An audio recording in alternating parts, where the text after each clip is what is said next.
Un saludo muy especial para cada una de las personas que siguen los mensajes, tanto en el Perú como fuera del Perú, por medio de nuestra página web.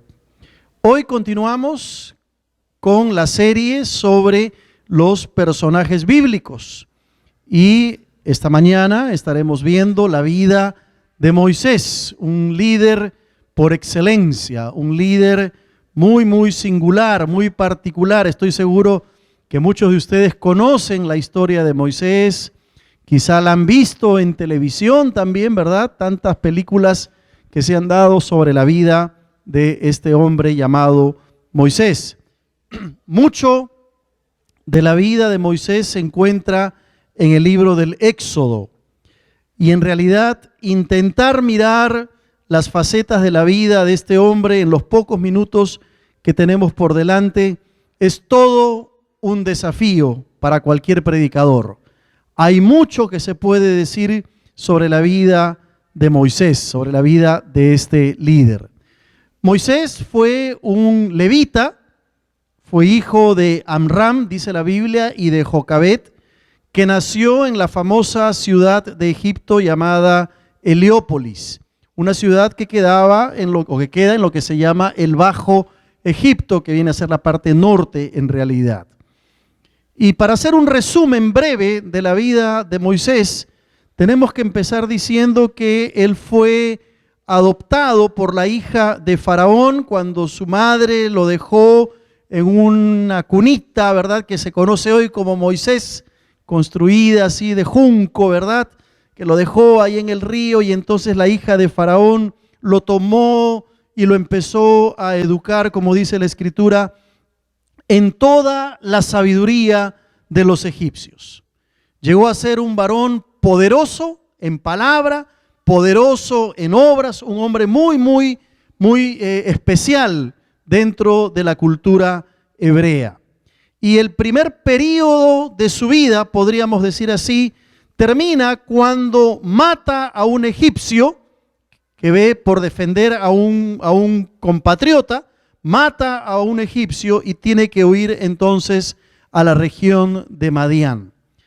Durante todo ese tiempo estuvo exiliado por casi 40 años aproximadamente, huyendo de la justicia, por así decirlo. En ese periodo se casa con una mujer llamada Séfora, hija de Jetro. Jetro es un personaje conocido en la Biblia, el suegro de Moisés. Va a tener una experiencia maravillosa de encuentro con Dios cuando ve la zarza ardiendo. Cuando sucede eso, Moisés era un sencillo pastor de ovejas. Y entonces regresa a Egipto para liberar al pueblo de Israel, se convierte en el libertador, se convierte en el dirigente de Israel por un periodo de otros 40 años, encargado de la liberación del pueblo de Israel. Y Moisés lleva entonces al pueblo hacia el Sinaí después de pasar juntos el Mar Rojo. Guía a los israelitas desde el Sinaí hasta las fronteras de la tierra prometida, pero él no puede entrar a la tierra prometida, sino que muere en la ciudad de Nebo. Moisés, todo un gran general, un profeta, un libertador, un administrador, un legislador, un dirigente, ¿por qué no decirlo?, un prosista y poeta e historiador hebreo. Le tomó 80 años, nada más y nada menos que 80 años a Moisés para alcanzar un nivel de liderazgo en Israel. Y en el libro de Éxodo, en el capítulo 33, encontramos esta historia fascinante que tiene tremendas lecciones espirituales para cada uno de nosotros. Así que yo te voy a pedir que abras tu Biblia en Éxodo capítulo 33 para leer todo el capítulo. Son 23 versículos de esta historia por demás emocionante, fascinante y que tiene muchas enseñanzas espirituales para cada uno de nosotros. Leamos entonces Éxodo 33. Dice así: Jehová dijo a Moisés: anda, sube de aquí tú y el pueblo que sacaste de la tierra de Egipto, a la tierra de la cual juré a Abraham, Isaac y Jacob, diciendo: a tu descendencia la daré. Y yo enviaré delante de ti el ángel, y echaré fuera al cananeo, y al amorreo, al eteo, al fereceo, al heveo y al jebuseo, a la tierra que fluye leche y miel. Pero yo no subiré en medio de ti, porque eres pueblo de dura cerviz, no sea que te consuma en el camino. Y oyendo el pueblo esta mala noticia, vistieron luto, y ninguno se puso sus atavíos. Porque Jehová había dicho a Moisés: di a los hijos de Israel: vosotros sois pueblo de dura cerviz. En un momento subiré en medio de ti y te consumiré. Quítate pues ahora tus atavíos, para que yo sepa lo que te he de hacer. Entonces los hijos de Israel se despojaron de sus atavíos desde el monte Horeb. Y Moisés tomó el tabernáculo y lo levantó lejos, fuera del campamento, y lo llamó el tabernáculo de reunión. Y cualquiera que buscaba al Señor salía al tabernáculo de reunión que estaba fuera del campamento. Y sucedía que cuando salía Moisés al tabernáculo, todo el pueblo se levantaba, y cada cual estaba en pie a la puerta de su tienda, y miraban en pos de Moisés hasta que él entraba en el tabernáculo. Versículo 9. Cuando Moisés entraba en el tabernáculo, la columna de nube descendía y se ponía a la puerta del tabernáculo, y el Señor hablaba con Moisés. Y viendo todo el pueblo la columna de nube que estaba a la puerta del tabernáculo, se levantaba cada uno a la puerta de su tienda y adoraba. Y hablaba el Señor a Moisés cara a cara, como habla cualquiera a su compañero. Y él volvía al campamento, pero el joven Josué, hijo de Nun, su servidor, nunca se apartaba de en medio del tabernáculo. Y dijo Moisés al Señor: mira, tú me dices a mí: saca a este pueblo, y tú no me has declarado a quién enviarás conmigo. Sin embargo, tú dices: yo te he conocido por tu nombre, y has hallado también gracia en mis ojos. Ahora pues, si he hallado gracia en tus ojos, te ruego que me muestres ahora tu camino, para que te conozca y halle gracia en tus ojos, y mira que esta gente es pueblo tuyo. Y él dijo: mi presencia irá contigo y te daré descanso. Y Moisés respondió: si tu presencia no ha de ir conmigo, no nos saques de aquí. ¿Y en qué se conocerá aquí que he hallado gracia en tus ojos, yo y tu pueblo, sino en que tú andes con nosotros, y que yo y tu pueblo seamos apartados de todos los pueblos que están sobre la faz de la tierra? Versículo 17. Y el Señor dijo a Moisés: también haré esto que has dicho, por cuanto has hallado gracia en mis ojos y te he conocido por tu nombre. Él entonces dijo: te ruego que me muestres tu gloria. Y le respondió: yo haré pasar todo mi bien delante de tu rostro, y proclamaré el nombre de Jehová delante de ti. Y tendré misericordia del que tendré misericordia, y seré clemente para con el que seré clemente. Dijo más: no podrás ver mi rostro, porque no me verá hombre y vivirá. Y dijo aún el Señor: he aquí un lugar junto a mí, y tú estarás sobre la peña, y cuando pase mi gloria, yo te pondré en una hendidura de la peña, y te cubriré con mi mano hasta que haya pasado. Después apartaré mi mano, y verás mis espaldas, mas no se verá mi rostro. Qué historia para más cautivante la que encontramos, ¿verdad?, en Éxodo capítulo 33.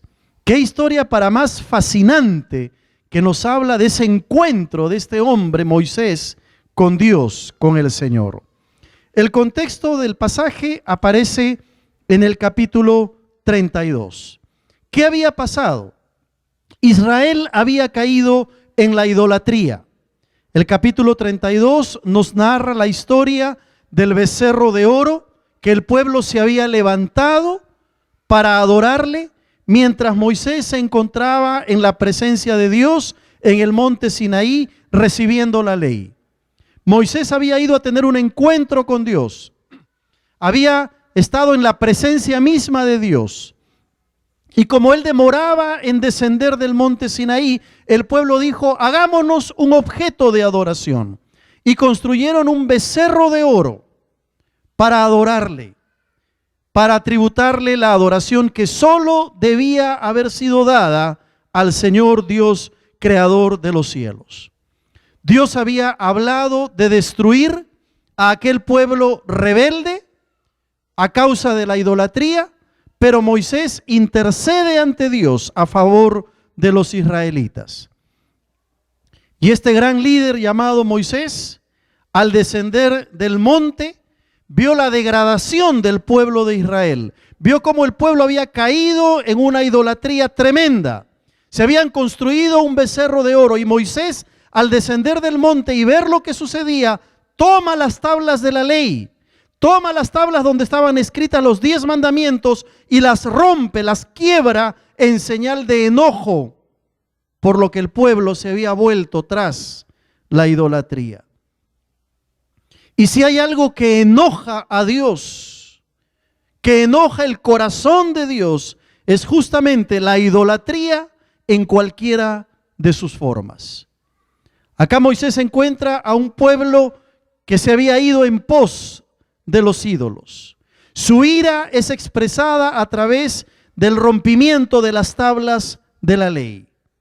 De la misma manera, Dios se enoja con aquella persona que cae en la idolatría, sea una idolatría religiosa, sea una idolatría familiar, social, etcétera.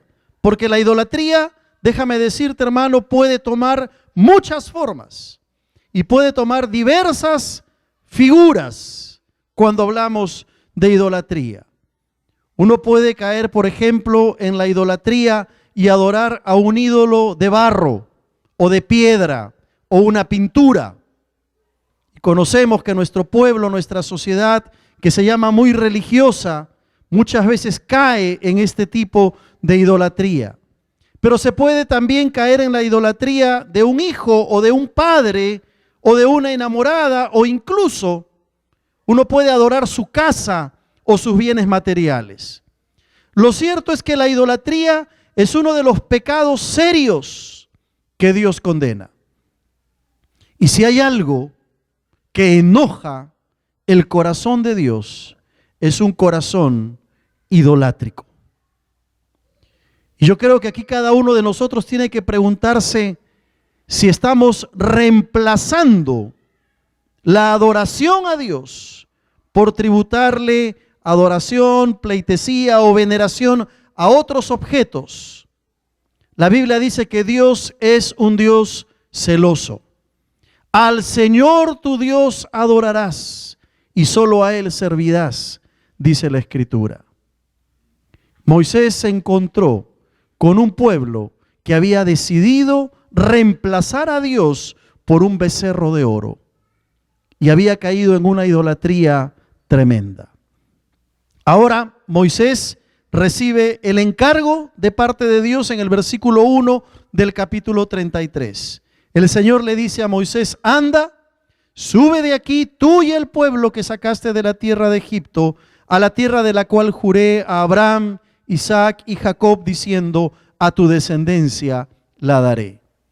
Vimos la semana pasada que Dios había hecho un pacto con Abraham. Y por la fe de Abraham, Dios había prometido a Abraham convertirse en el padre de las multitudes. Haré tu descendencia como las estrellas de los cielos.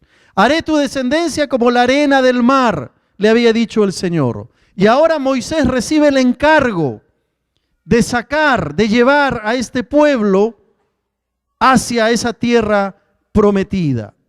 El pueblo que sacaste de la tierra de Egipto, camino hacia la tierra prometida. Encontramos que el pueblo de Israel continúa ese viaje hacia la tierra prometida. Y ahí está Moisés, como el líder por excelencia, encabezando esa multitud de gente, cruzando el desierto para llegar a la tierra que Dios había prometido a Abraham, a Isaac y a Jacob. Y encontramos que Moisés tiene que enfrentar un problema con el pueblo. Y ese problema se llama corazón endurecido. Moisés, en ese caminar hacia la tierra prometida, se encuentra con un pueblo que tenía el corazón duro a causa de su desobediencia. Va a decir el versículo 5 de nuestro pasaje en Éxodo 33, porque el Señor había dicho a Moisés: di a los hijos de Israel, vosotros sois pueblo de dura cerviz. Pueblo endurecido, pueblo que se había rebelado. Dios estaba preparando a los israelitas para que entraran a la tierra prometida. Pero Moisés se encuentra con un problema con ese pueblo. El gran problema de ellos era que habían endurecido su corazón. Más adelante en el versículo 5, la última parte dice: quítate pues ahora tus atavíos para que yo sepa lo que te he de hacer. ¿Qué son estos atavíos que menciona Éxodo capítulo 33? No eran otra cosa que las joyas, que el ropaje que se ponía el pueblo de Israel para adorar al becerro de oro. No era otra cosa que las joyas y toda la ropa y todo lo que se ponían encima, que estaba vinculado a la adoración idolátrica de ese becerro de oro. Y eso me hace recordar que no han cambiado mucho las cosas, ¿verdad? Hoy en día también encontramos que la gente se viste con ciertas ropas o de ciertas maneras cuando quiere tributar adoración a un ídolo, cuando quieren adorar a alguien que no es necesariamente Dios. Y el problema que enfrenta Moisés es el problema de un pueblo con el corazón endurecido. Esta es la tercera vez que Dios califica a Israel como un pueblo terco, como un pueblo rebelde, como un pueblo con el corazón endurecido. Me llama la atención y me hace recordar cuando el Señor Jesús en el Evangelio de Marcos va a decir que los discípulos, los mismos discípulos de Cristo, no habían entendido lo de los panes, es decir, el milagro de la multitud de los 5,000 que aparece en Marcos capítulo 6. No habían entendido lo de los panes. ¿Por qué razón? Porque tenían el corazón endurecido. Me hace recordar al faraón cuando dice que no dejaba ir al pueblo de Israel, no los dejaba salir de la esclavitud porque tenía faraón el corazón endurecido.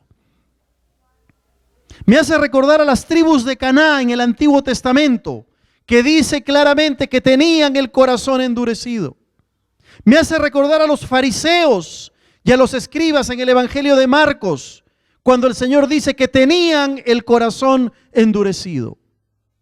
Y yo te pregunto en esta mañana, hermano amado, hermana querida, ¿tienes el corazón endurecido? ¿Has perdido sensibilidad espiritual en tu vida? ¿Eres un pueblo de dura cerviz, como dice la Escritura? La experiencia del pueblo de Israel debe llevarnos a reflexionar sobre nuestras vidas y sobre nuestras prácticas. Porque si los discípulos del Señor, que caminaron 3 años con el Señor, tuvieron el corazón endurecido, es posible que nosotros también caigamos en una situación como esa. ¿Qué prácticas hay en nosotros que hacen que Dios se enoje?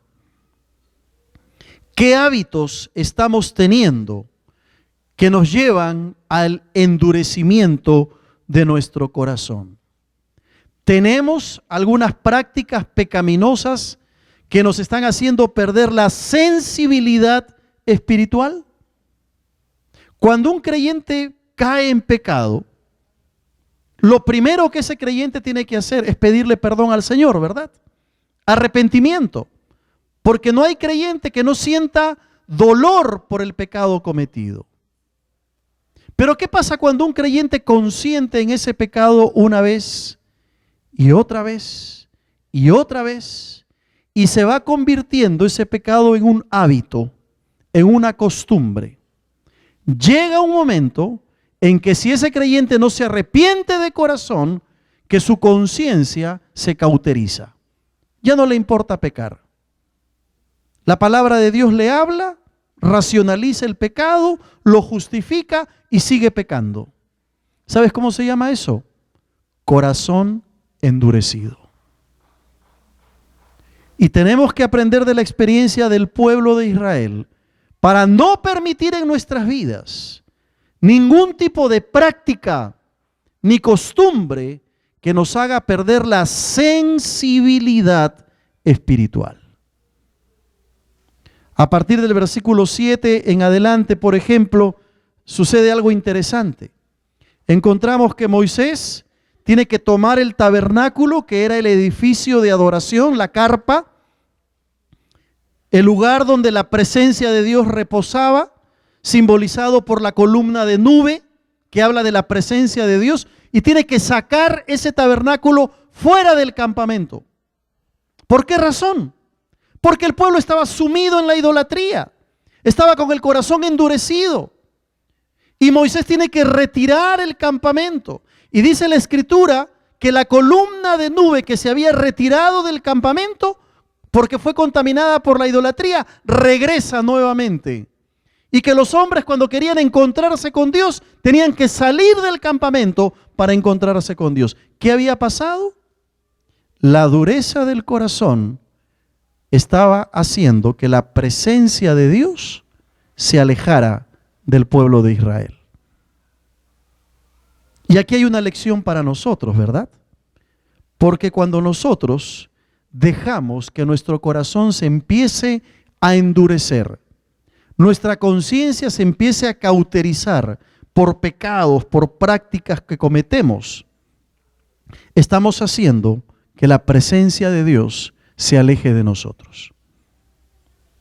Dios es un Dios santo y Él no puede tolerar el pecado. Él no cohabita con el pecado. Por lo tanto, si tú vives en pecado, no pretendas que la presencia de Dios te acompañe. Así como Moisés tuvo que retirar el campamento porque el pueblo había caído en la idolatría, esa nube que simbolizaba la presencia de Dios tuvo que ser retirada también.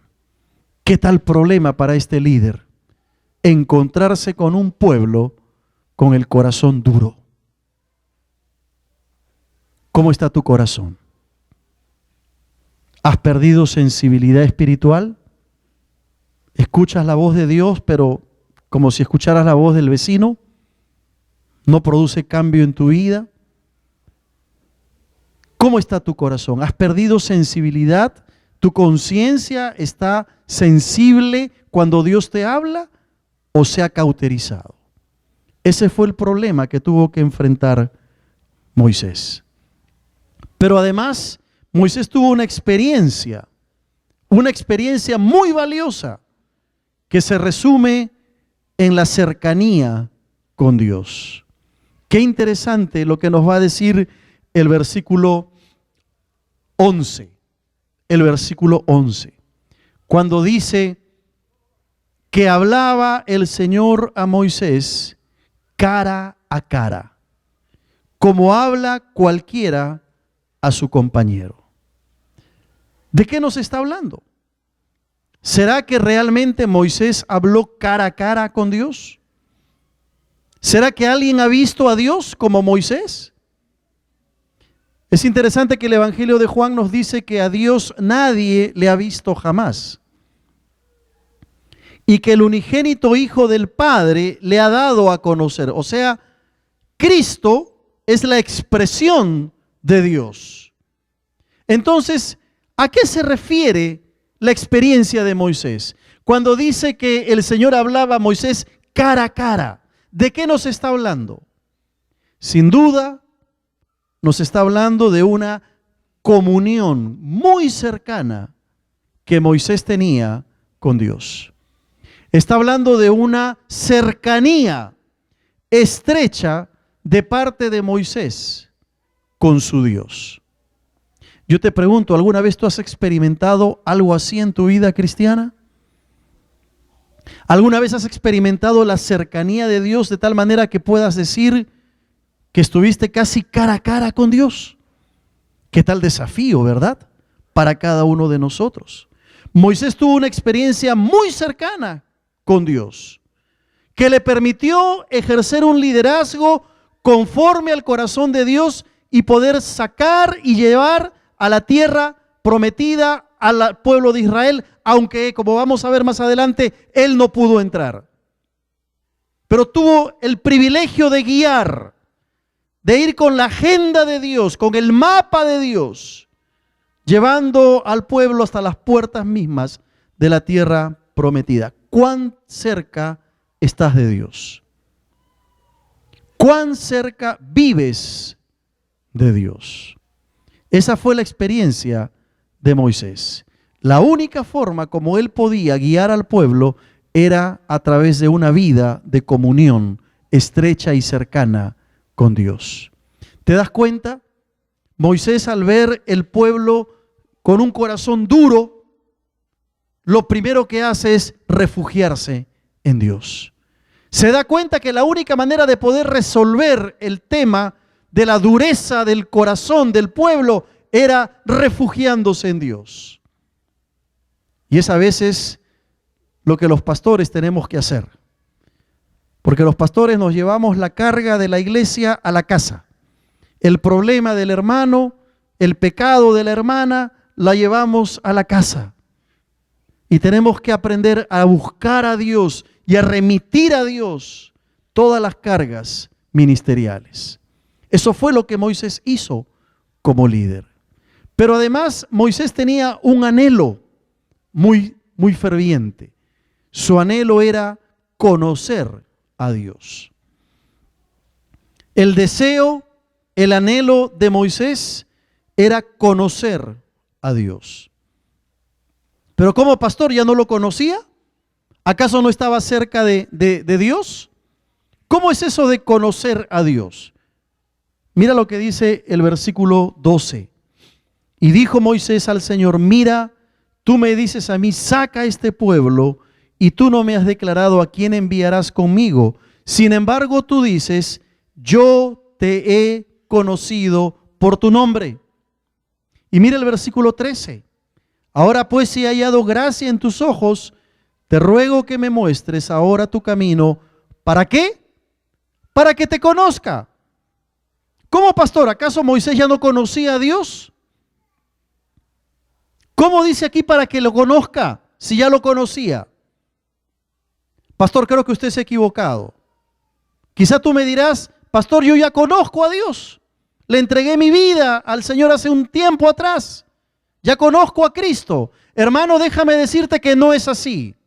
El día que tú te entregaste al Señor, empezaste a conocer a Dios. Y esa fue la experiencia de Moisés.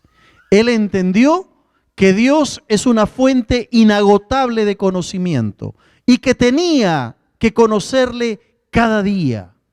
Es la misma experiencia que tiene el apóstol Pablo cuando en Filipenses él va a decir: a fin de conocerle y el poder de su resurrección. ¿Sabes por qué? Porque a Dios nunca vamos a dejar de conocerle. Cada día estamos llamados a conocer más y más a nuestro Señor. El 6 de noviembre de 1973 yo empecé a conocer a Dios y lo sigo conociendo. A conocer a Cristo y lo sigo conociendo. Porque todo aquel que quiere ejercer un liderazgo bíblico debe entender que su tarea es conocer a Dios. ¿Le conoces? No te pregunto si conoces de Dios. Te pregunto si conoces a Dios, que es muy distinto. Y no te estoy diciendo si ya le entregaste tu vida. Lo que te estoy diciendo es si es que cada día estás conociendo más y más a tu Señor. ¿Cuánto conoces al Señor? Tal vez haya personas en esta mañana que nunca le han conocido, que no han empezado ese proceso de conocimiento a Dios. En este día tú puedes entregarle tu vida y empezar a conocerle. Tal vez le conoces algo como creyente, pero te has estancado en el conocimiento de Dios y te estás perdiendo la bendición de conocerlo mejor. Moisés sabía que era un privilegio conocer a Dios. Y es evidente que este líder, Moisés, necesitaba la presencia de Dios junto a él para poder cumplir los planes y los propósitos que Dios tenía para él y para el pueblo de Israel. Mira el versículo 18 de nuestro pasaje. Moisés va a decir: te ruego que me muestres tu gloria. Yo cuando leo esta petición que hace Moisés, se me escarapela el cuerpo. ¿Qué tal petición que hace Moisés? Le dice a Dios: Señor, te ruego que me muestres tu gloria. Un descubrimiento de la gloria de Dios. Lo que Moisés no sabía era que podía matarlo. Porque Dios le va a decir luego: no vas a ver mi rostro, verás solamente mis espaldas, porque no hay hombre que pueda ver a Dios y viva. ¿Alguna vez tú le has pedido al Señor que te muestre su gloria?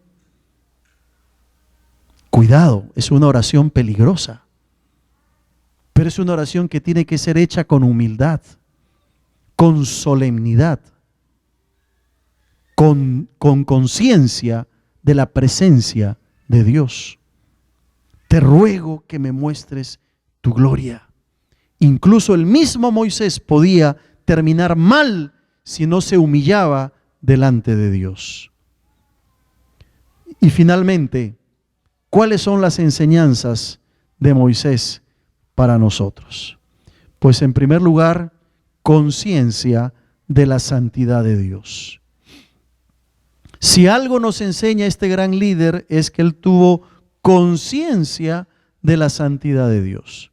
La última parte del versículo 3 va a decir el Señor: porque eres pueblo de dura cerviz, y nota lo que dice al final: no sea que te consuma en el camino.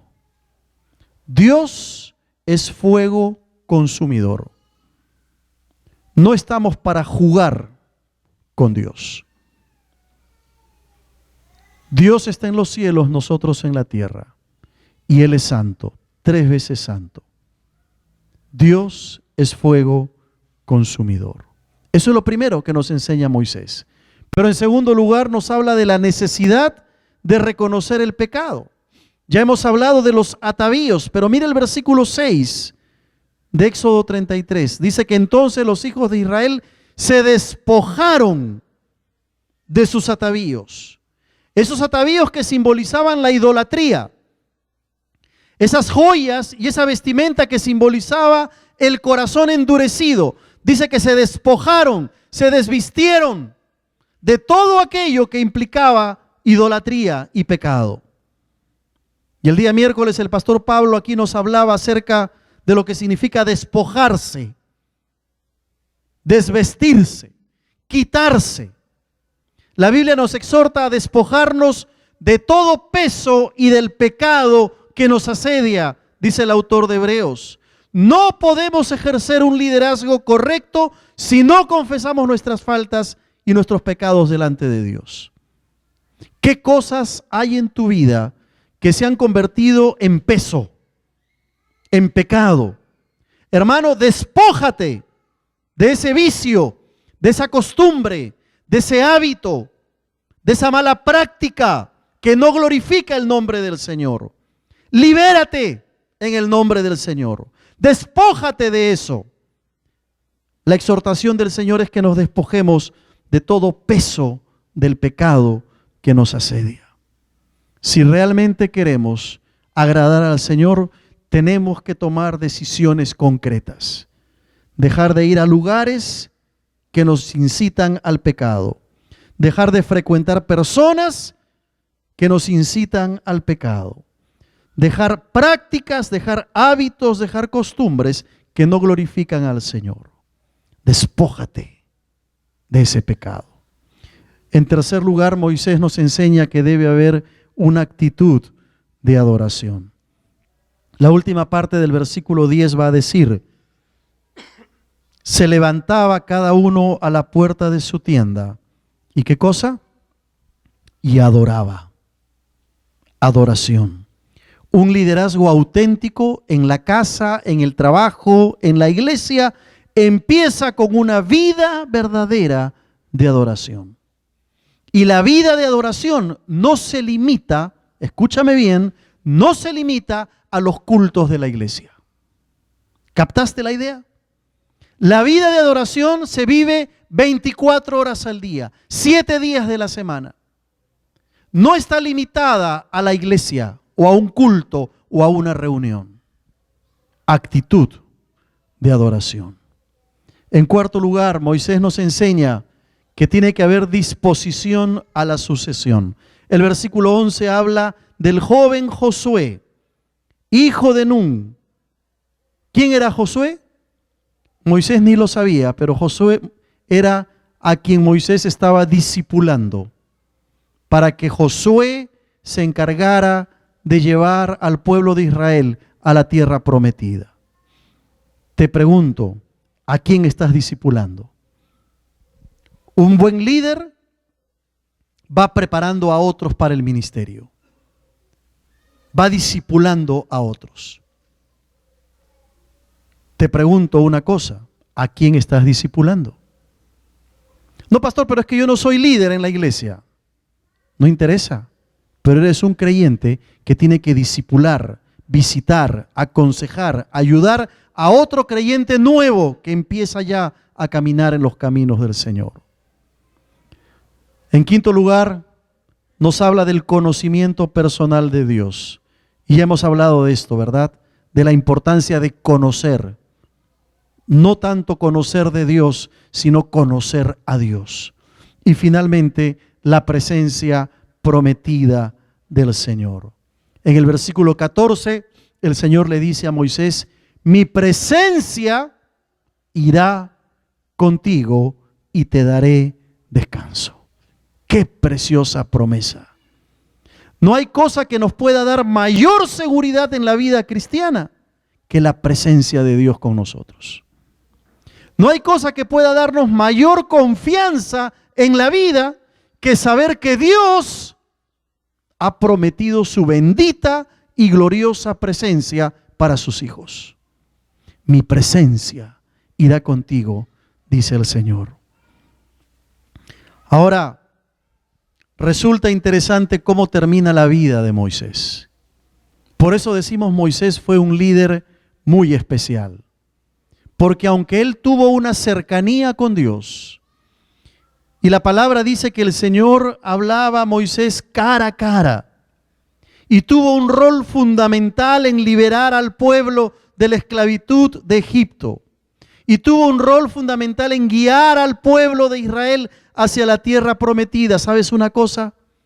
Por su desobediencia, Dios no le permitió a Moisés entrar en la tierra prometida. La historia está en el libro de Números, en el capítulo 20. En tu casa puedes leerlo con tranquilidad. Está la historia del pueblo que se queja contra Dios y se queja contra Moisés y contra Aarón. ¿Por qué nos ha sacado de Egipto? En Egipto teníamos comida, en Egipto teníamos casa, teníamos agua, no nos faltaba nada, vivíamos como reyes. ¿Por qué nos ha sacado de Egipto? Ahora el pueblo se encuentra en el desierto y no tienen que tomar ni tienen que comer. y murmuran y se enojan contra Dios y se enojan contra Moisés y se enojan contra Aarón. ¿Qué hace Moisés al ver que el pueblo se enojaba contra Dios? Moisés va y se pone a orar con Dios y le dice a Dios: Señor, este pueblo se rebela. Y el Señor le dice a Moisés: Moisés, vas a encontrar una peña. Cuando veas esa peña, háblale. Y al hablarle, la peña va a brotar agua y el pueblo podrá saciar toda su sed. ¿Qué hizo Moisés? Moisés convocó al pueblo, a todo el pueblo de Israel, y tuvo una idea. Dijo: mejor en vez de hablarle voy a golpear a la peña.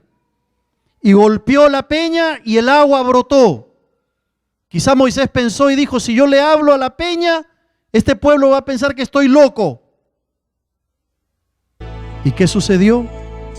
Nos dice el Números 20 que como Moisés y Aarón no creyeron a Dios, como consecuencia no pudieron entrar en la tierra prometida. Dios le había dicho a Moisés que hablara a la peña. Moisés quiso darle una ayudadita a Dios. Quiso mostrar que él podía hacer las cosas mejor que Dios. Y golpeó. Y entonces, como consecuencia de ello, Dios le dice a Moisés: tú no vas a entrar en la tierra prometida. La desobediencia pasa facturas muy altas en la vida del cristiano. Uno podrá decir: pero ¿cómo? Solamente por eso. Dios es santo y Dios no puede cohabitar con el pecado. Termino con esto. Nuestra vida, nuestro liderazgo deben estar sometidos plenamente a Dios, en una actitud constante de obediencia. Amén. Si queremos ser felices, como dice el himno viejo, debemos obedecer. Oremos delante del Señor.